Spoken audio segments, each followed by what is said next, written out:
Ladies and gentlemen, distinguished guests, please welcome the Secretary of State of the United States, Antony J. Blinken, accompanied by World Food Prize Council of Advisors Chairman Paul Schickler, Selection Committee Chair Gabisa Ejeta, World Food Prize President Ambassador Terry Branstad, and Chief Operating Officer Mashal Hussain.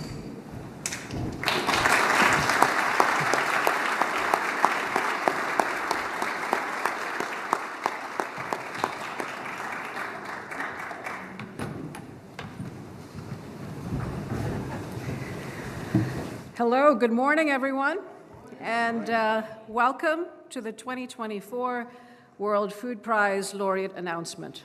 My name is Mashal Hussain, and I serve as the Chief Operating Officer for our foundation. Today marks a milestone occasion at the World Food Prize Foundation as we proudly commemorate 2 decades of unwavering partnership with the U.S. Department of State. Secretary Blinken, your presence further elevates the significance of this event, and we extend our profound gratitude for this collaboration that continues to drive impactful change in the realm of global food security.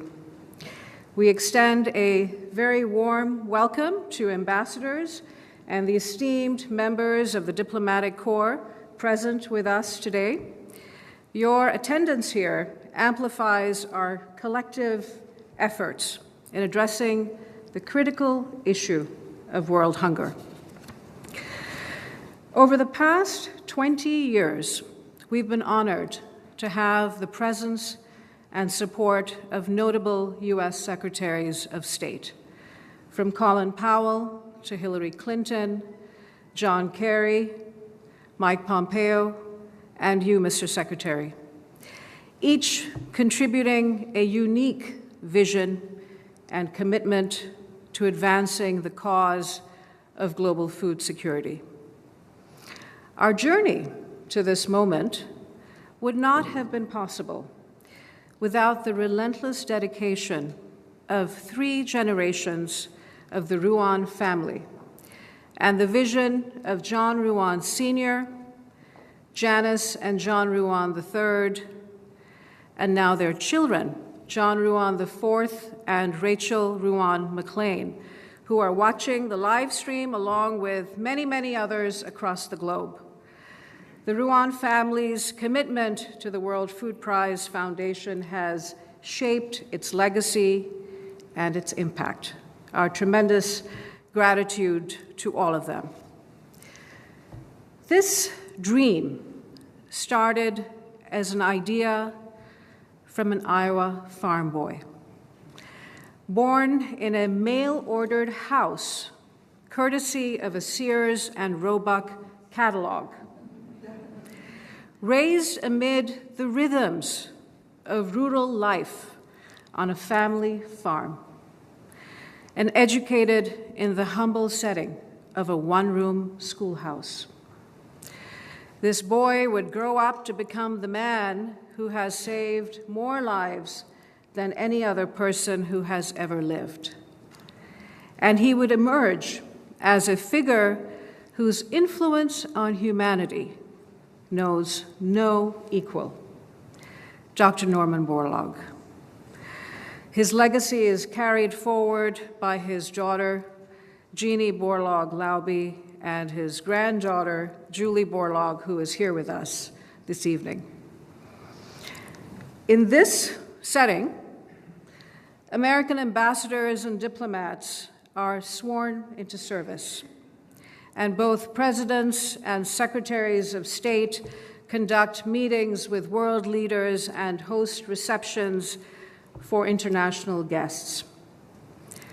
As agriculture and global food security offers one of the most promising routes to promoting understanding and building linkages across international, political, religious, and ethnic differences, it is most fitting that this event, the World Food Prize Laureate announcement, is also held right here in this very room.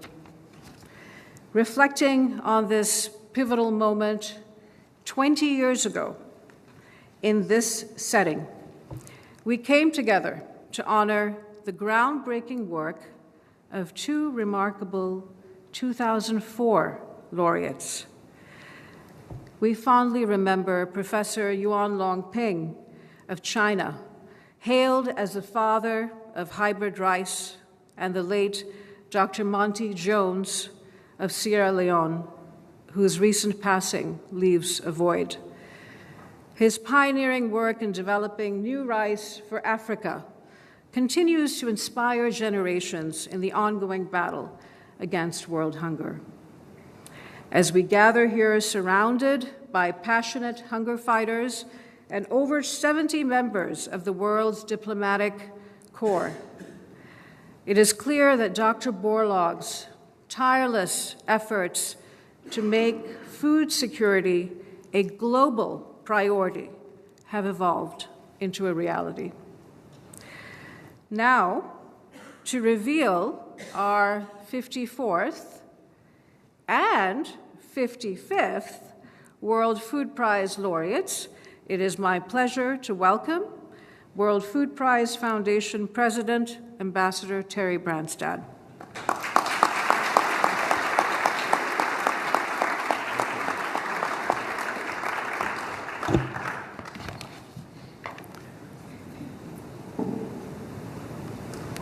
Thank you, Michelle, for that very kind introduction. Our partnership over the last year and a half has been an invaluable benefit to the foundation and to me personally. Thank you for all that you do to execute our program and build our relationship with our global audience. And Mr. Secretary, today is especially meaningful as we celebrate this 20th year of the partnership. And to honor that moment 2 decades ago, here today with us is a fellow Iowan, Ambassador Alan Larson, who opened the very first ceremony here in this room. Alan.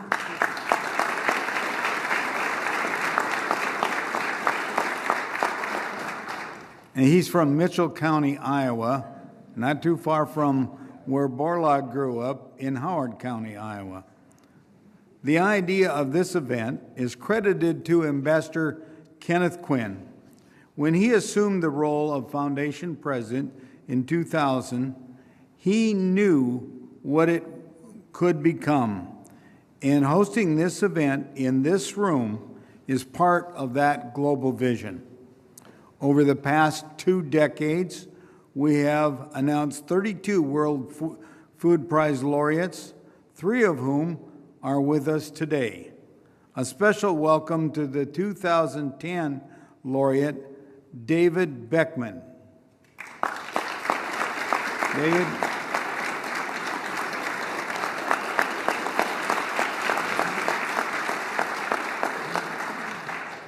And last year's laureate, Heidi Kuhn.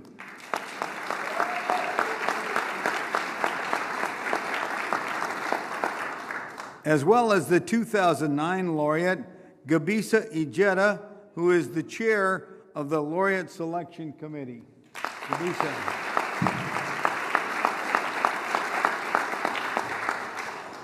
We want to welcome the many members of our World Food Prize Council of Advisors who guide our organization and are here with us today.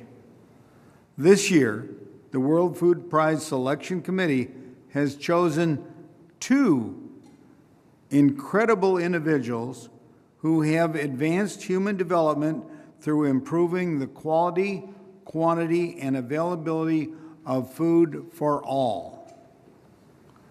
They focused their careers on preserving and protecting the world's heritage of crop diversity and mobilizing this critical resource to defend against threats of global food security.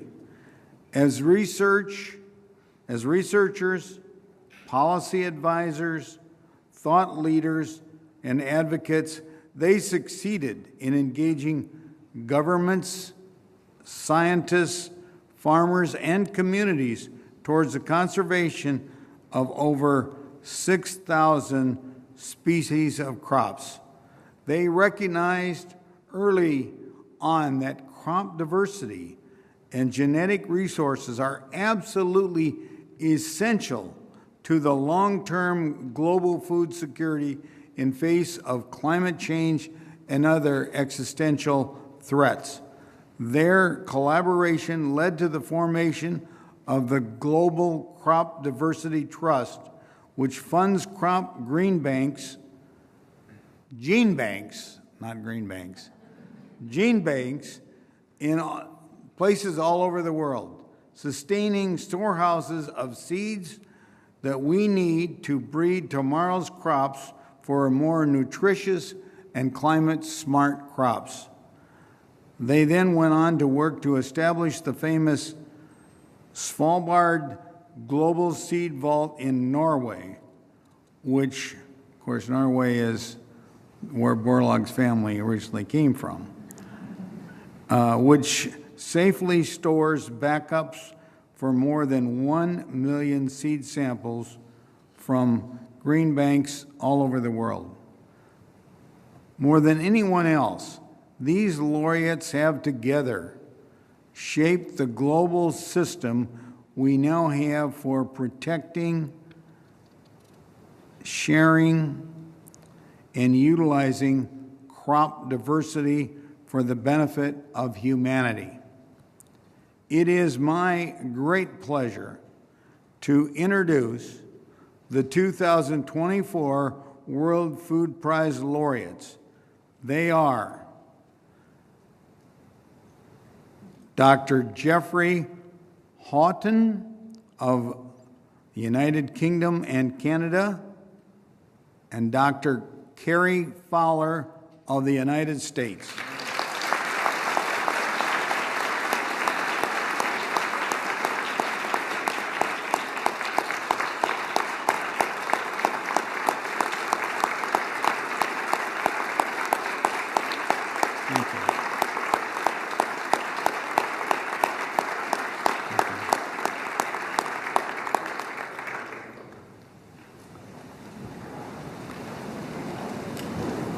Dr. Houghton and Dr. Fowler will receive the World Food Prize at the Laureate Award Ceremony in the state capitol in Des Moines, Iowa, in conjunction with the Norman E. Borlaug International Global Dialogue, which will be held October 29th through the 31st.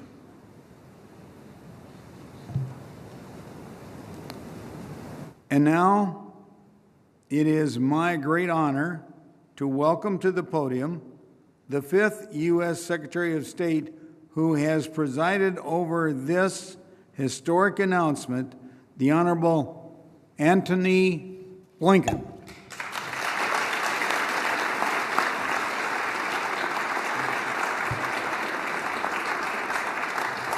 Thank you very much. Good morning. Welcome to the State Department. Terry, thank you for that introduction. Thank you for your important and powerful words. Every time I'm with the governor, I'm reminded that Iowa is apparently at the center of the earth. Center of America, anyway. Well, with good reason today. On one level, this is pretty simple. As President Biden has put it, parents can't put food on the table for their kids. Nothing else really matters. And in so many ways, that's what brings us together today. To you, Michelle, thank you so much. To all of our colleagues and partners here, I'm grateful. Grateful for everything you do to combat hunger around the world.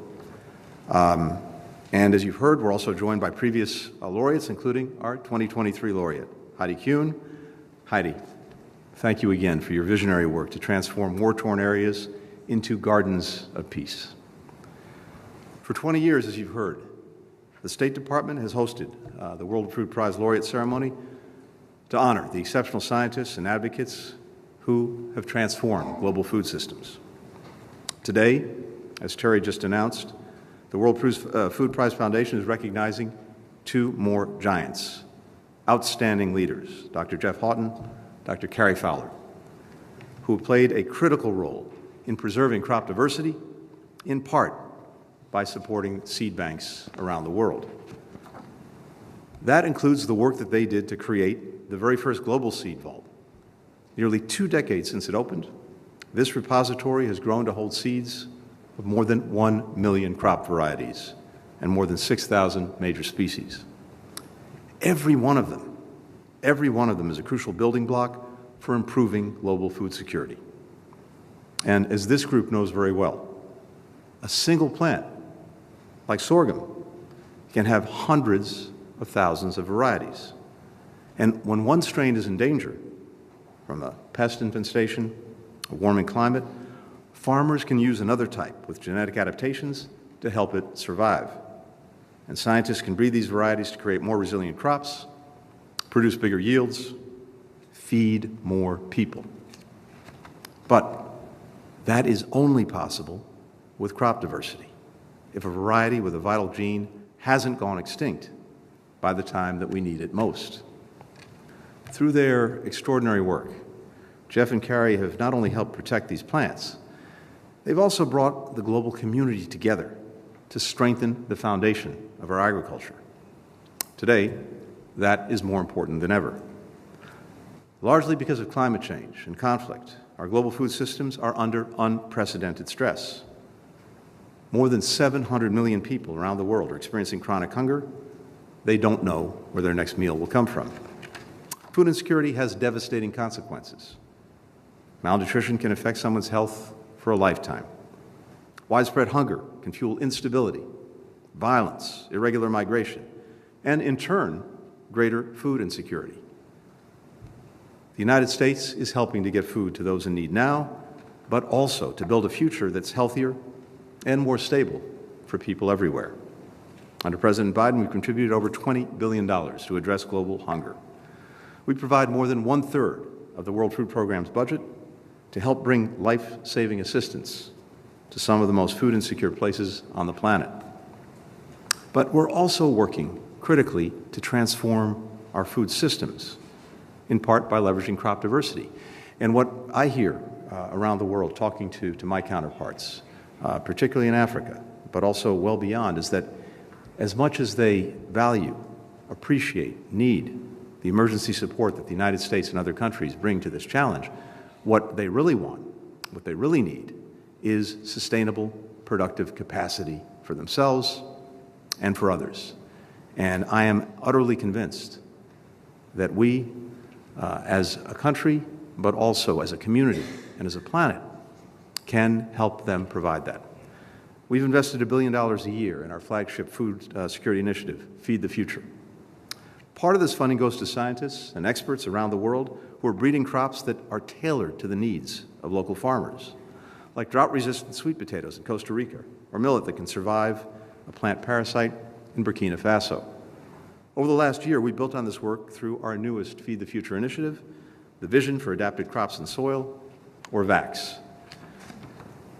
And I have to say that is thanks in large part to the extraordinary leadership of Carrie Fowler. We benefit here at the State Department from having Carrie as one of our team. And I've had the benefit of learning from him over the last couple of years that he's been here. He's our special envoy for global food security and helped pioneer VACS. And through VACS, we're partnering with the African Union and with the Food and Agriculture Organization to do two things: to invest above ground, identifying indigenous crops that are nutritious, but also climate resilient, improving these varieties to make them even more resilient, and delivering the seeds and harvests to the world. But we're also working below ground, developing healthier soils so that plants can thrive. You put the seeds and the soil together in that way, and you have the most powerful, strongest, resilient foundation for food for the future. So we've committed $150 million toward VACS, and now we're expanding this initiative from Africa to right here in the Western Hemisphere.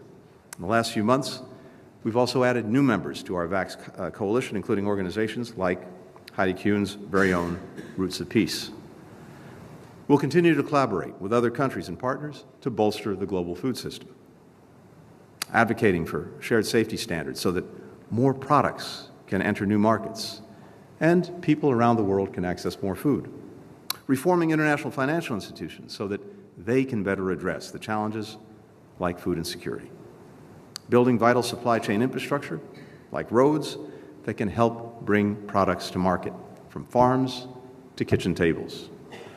But all of these efforts, every single one, depends on our crops and their genes. In January, I visited the Africa Rice headquarters in Côte d'Ivoire. I met with researchers breeding rice that can survive our warming climate. I also heard from farmers who are using these new varieties. I got to see the rice that they grow. Every tiny grain reflected decades of scientific breakthroughs. And every grain was a reminder that with ingenuity, with vision, and with commitment, it's possible to adapt to the challenges before us, to improve our food systems, to feed our people for generations to come. So, to each and every one of you who is part of this extraordinary endeavor, maybe one of the most basic human endeavors that we have, thank you for your commitment. Thank you for your partnership. Thank you for your dedication to this mission. And with that, Dr. Jada, over to you.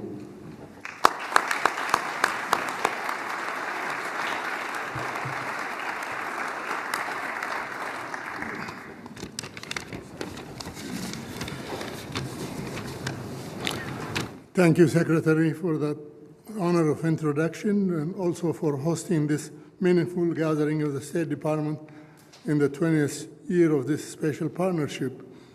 If I may, Mr. Secretary, we're also very grateful for your distinguished leadership, the great energy and zeal in which you conduct your quiet diplomacy towards the restoration of peace and stability around the world. For us, peace and stability is the best ammunition that we have to fight, to evaluate hunger and poverty from the face of the earth. The year I received the prize in 2009, I remember the awe I felt at hearing my name announced in this beautiful room by Secretary Hillary Clinton. For me, it is for all the laureates, and as it is for all the laureates who have been announced here, it was a catalyst of an incredible journey that has taken me to places and now allowed me to make an impact I never thought possible. Now, as chair of the selection committee, it is my honor to lead an independent panel of dedicated, distinguished individuals who are experts in the many dimensions of agriculture and food security to choose the World Food Prize laureates every year. Each year, the decision becomes more difficult as we review the array of nominations collected by the World Food Prize Foundation Secretariat. Our process gives equal weight and consideration to each nomination that is submitted, and the robust discussion of the selection committee narrows in on those nominees that have made the most impactful contribution to increasing human development by improving the quality, quantity, or availability of food in the world. This year, the selection committee unanimously agreed to select Jeffrey Houghton of the UK and Kerry Fowler of the United States for this honor. In its history, the World Food Prize has been awarded many times to plant breeders who develop crop varieties that feed millions of people and sustain the livelihoods of farmers the world over. However, until today, crop biodiversity, the fundamental and indispensable ingredient that is determinant for plant breeder success, had not been recognized with this prize. In choosing Dr. Houghton and Dr. Fowler, who are global leaders in preserving, protecting, and mobilizing plant genetic resources for food and agriculture, the Laureate Selection Committee recognizes the great importance of this work to long-term global food security in the face of climate change, pandemics, conflicts, and other existential threats. By awarding the prize to these two distinguished laureates in the area of genetic resources conservation and preservation of the sustainability of human civilization, We hope to inspire the world's leaders and scientific community to continue to work toward the goal of equitably and fairly sharing of not only the genetic resources, but also the benefits derived from modern plant breeding from our World Heritage of Crop Diversity. My warmest congratulations to my colleagues, Jeff Houghton and Carrie Fowler, on this much-deserved award. Now, it's my honor to welcome Paul Schickler, Chair of the Board of Directors of the World Food Prize Foundation, to the podium.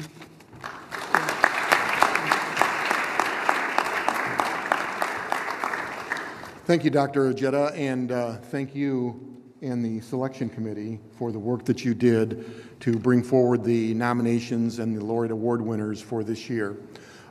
Truly great accomplishment, and not only this year, Dr. Ojeda, but over the years you've done a remarkable job in leading that selection committee. For me, this year's award winners have a special meaning. After 42 years of my career at Pioneer Hybrid International, DuPont Pioneer, and now Corteva Agrisciences, I know the true value and the importance of crop genetics and the diversity and protecting those genetic resources over time so that they're valuable now and on into the future.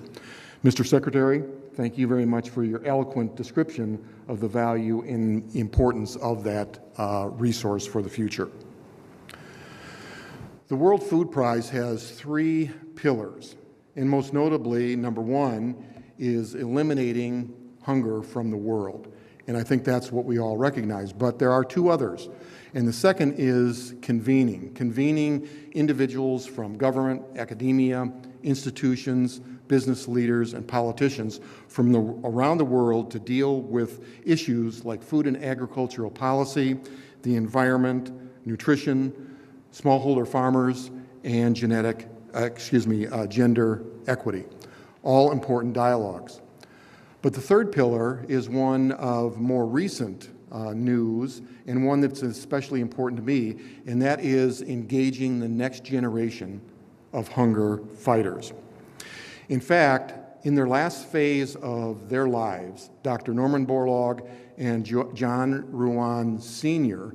devoted much of their focus to the next generation. In 1994, when they first started the Youth Institute, there were 13 high school students who participated. In 1994, 13. Today, in the year 2024, there are 30 youth institutes around the United States, 4 throughout the rest of the world, and initiating 2 more in Kenya and Uganda this year. So that today, through internships, scholarships, and participation in the youth institutes, annually 7,000 students are touched by the World Food Prize, and over the period of years, more than 100,000 students have learned about the opportunities and issues in food and agricultural policy. I think we are truly carrying on the legacy of Dr. Norman Borlaug and John Ruan Sr. to engage the next generation of youth fighters. In fact, as I have been in retirement now for 5 years, I'm doing much the same. I continue to work with youth institutes. I work with universities and schools throughout the United States. I work with the startup community to get more individuals at a young age into the technology that is so needed and necessary now and into the future. And I also mentor students who need that help and guidance as their careers progress. Mr. Secretary, thank you very much for joining us today. Thank you for the use of this marvelous facility, but most important, thank you for the strong partnership with the Department of State over the years to bring this effort and this award ceremony to its highest level of visibility. And thanks to Dr. Jeffrey Houghton and Dr. Carrie Fowler for their accomplishments and contributing to crop diversity and genetic preservation. We'll be celebrating now and over the next months as we continue to recognize those contributions. We'll first do that in Mexico in July, and then as mentioned in October during the Borlaug Dialogue in Des Moines, Iowa. But let's start right now with a celebration today in the Jefferson Room. Please join me for that celebration. Again, congratulations to the laureate winners. Thank you very much.